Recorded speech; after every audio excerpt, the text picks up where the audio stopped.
Health authorities have found a new coronavirus variant in the UK. They say this mutant appears to be 10% more transmissible than the BA.2 subvariant of Omicron. So far, BA.2 was deemed to be the most contagious of all COVID-19 variants. For more on this, we're joined by health expert Dr. Vivek Solanki. Dr. Solanki, thank you so much for your time and thank you for joining us. What do we know so far about the variant XE? Okay, thank you. So obviously we are expecting more and more mutations and variants to come up. Now the XE is a new variant that's a combination of the BA.1 and the BA.2 Omicron. And this is happening when you have both of those variants in your body as an infection. And they're following this mutation and replication, and it's causing this new variant. There are about 600 of such cases that have been reported so far in the UK. So talk to us about the associated symptoms, Dr. Solanki. We know that the new variant has been categorized as the Omicron variant, or at least categorized under the Omicron variant. But are we likely to expect much of the same symptoms that we've seen under the Omicron variant? So first of all, this XE variant is about 10% more virulent than the Omicron variant. And the symptoms are more or less the same. We're talking about fever, malaise, sore throat, flu-like symptoms, tiredness. Those are the kind of symptoms that people are facing. And important to note here that although it's more virulent, we still don't know whether it's more dangerous and would it take more lives. All right, well, health authorities have found a new coronavirus variant in the UK. Earlier, we started our conversation with Dr. Solanki. He's a health expert. Dr. Solanki, I see we have you back with us.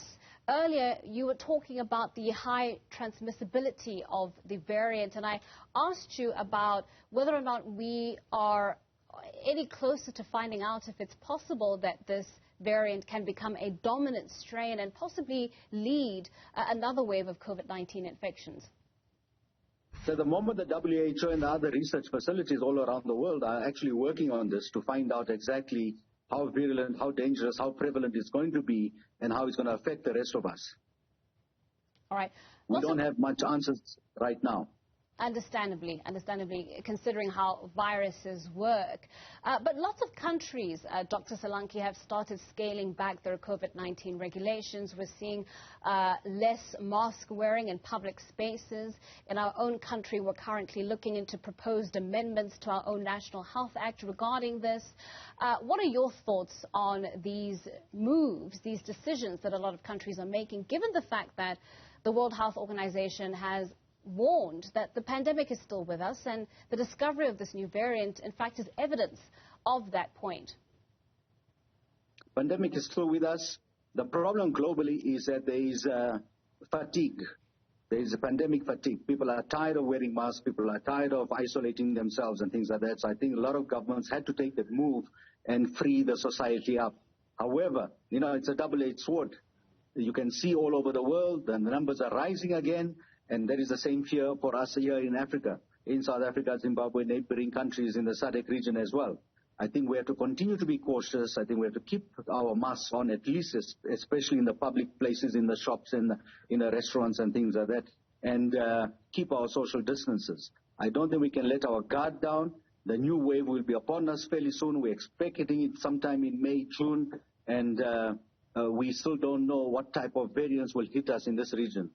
Yeah, I think the other confusing element, Dr. Solanki, is that we often hear from health experts how in South Africa, for instance, in this context, about 60 to 80% of the population have acquired some kind of immunity, either through vaccinations or having already actually contained the virus itself. And I wonder if those conflicting messages aren't confusing the public when we talk about the pandemic being over.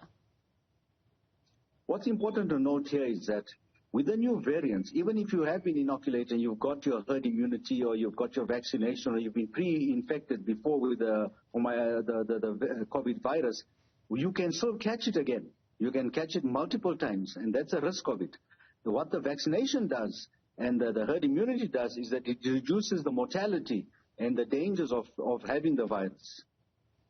All right, so you agree with this hyper-focus that we're seeing on vaccinations. A lot of countries, although they're scaling back on their restrictions, are becoming more intense in their vaccination efforts. We have seen the vaccination program work.